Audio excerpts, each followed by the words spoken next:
Hello everyone, it's Jared again, back with another video. So today I want to talk about the state of our National Health Service in the United Kingdom, right?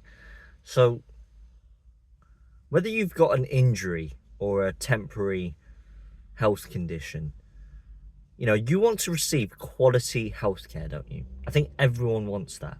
And if we talk about the United Kingdom, the UK as a first world country, do we have a National Health Service, a healthcare system that actually takes care of its patients and delivers quality healthcare?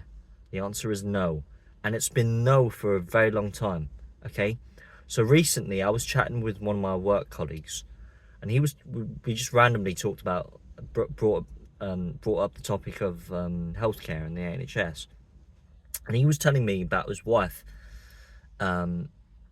She works as a nurse at one of the hospitals in the area, and he was telling me that she kind of works long hours. She's overworked practically, constantly stressed. A lot of the patients that come in have incredibly serious issues, multiple issues in fact, and she's just not paid highly enough for the work. And she's not the only one.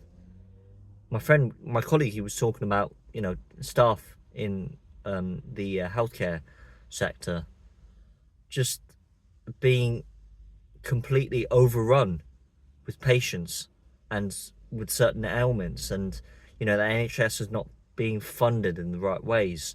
Management is all over the place, and there's just not enough resources and money poured into our National Health Service.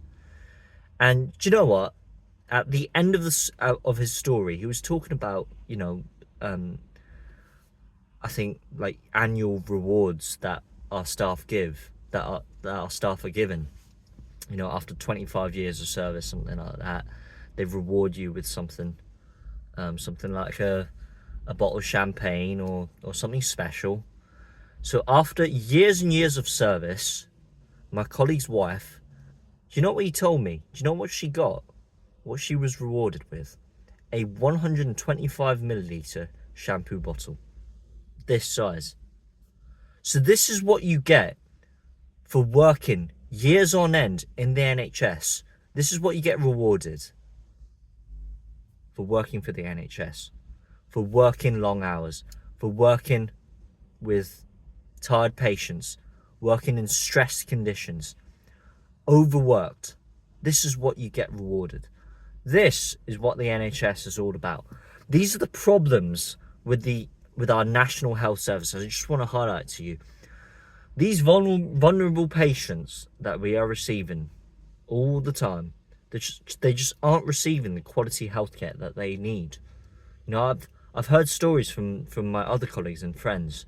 They're trying to book an appointment with their GP or their practitioner. They're just not getting it. And they're being held back on a waiting list for weeks or even months on end. This is just not acceptable. We're a first world country. We should have quality healthcare, right? There's incredibly long waiting lists everywhere in the country, in the United Kingdom.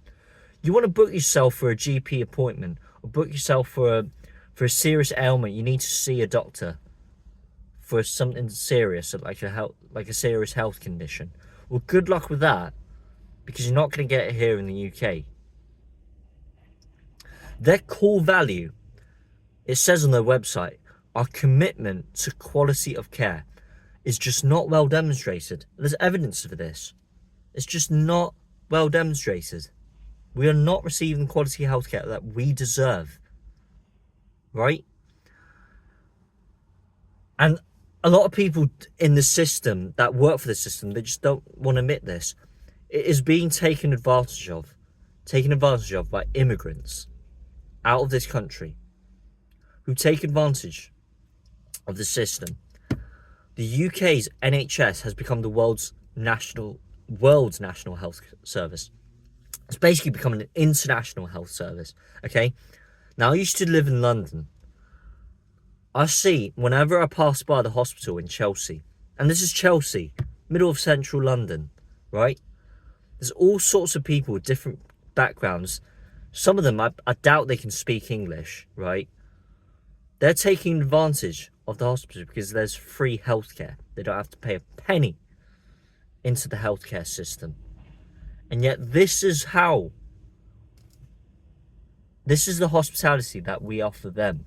They haven't contributed a penny to our system, and this is what we offer to them. How is that even fair? And the vulnerable patients that are in our system, that are suffering as we speak, that have lived in this country for many years and have contributed, paid their taxes to the government, to the system, aren't receiving quality healthcare. This is why this mass immigration is an absolute strain on our healthcare system, as it is on many, many different issues that our country faces. Okay, I've experienced this. You go to see a GP, you wait hours on end, and you wait for hours on end only to be recommended medication when you see him that you as the patient need to pay for. That's why I don't actually have a GP for myself, because the whole system is a scam. You know, we pay our taxes for this, 20%, and also national insurance for this NHS that is underfunded. Its staff are overworked, overly stressed, and they're just not, you know, the system is just not, it's just not working. You know what really concerns me is these so-called health tourists. They know that they can get free healthcare as soon as they land on British soil. They know this, yet they take advantage of it. And we're accepting them, gleefully, gladly accepting them into our system. And what really concerns me is that, you know, the NHS employs foreign nationals to staff our services, but we don't invest in education and training programs for young people who were born here, who are part of this country, you know, the indigenous population who have a legal right to work here. Why can't the government incentivize us, young people who are born here or who have contributed to society, who have paid their taxes, to establish training programs or educational programs so that they can be trained to work in the NHS, they can garner up experience and to contribute to the system and not employ foreign nationals. This system is just being taken advantage of. It's just part of this kind of globalist agenda that we're a part of. These foreign staff, and it's been well documented, they don't have the same qualifications, nor are they competent enough to run our services. They just aren't trained in the same way. Why can't we start investing money into our own people and start training them up? We're providing free service for foreigners at the expense of us, the taxpayer. This is the problem. We pay our taxes for this. All the taxes that we funnel into the system, we're being rewarded with this, with a subpar healthcare system. You have to wait weeks or months on end for an appointment for a serious health condition.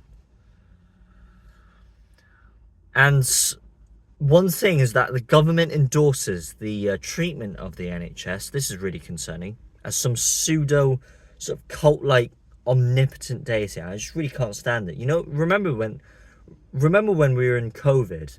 Remember, I think it was every Thursday, the government was kind of encouraging us to applaud the NHS.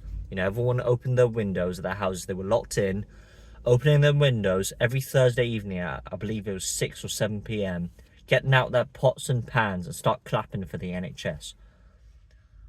That was something that can be observed back in those days in communist China. This is the same ideological kind of pseudo cult-like deification of the government. I just can't stand it. I still can't stand it. Like slogans like NHS saves lives or support the NHS, things like that. We're just entering into this kind of left-wing ideological path in our country. And we really need real change. The NHS is completely broken, and it's time that we start supporting right-wing political parties who can actually bring about real change and fix this broken healthcare system. Because people are dying as we speak. People with serious ailments, serious health conditions aren't being treated properly. They're not receiving quality healthcare that they deserve in a first world country, or a supposed first world country, the United Kingdom. Please leave your comments down below. Like, share and subscribe, and I'll see you next time. Thank you very much for watching.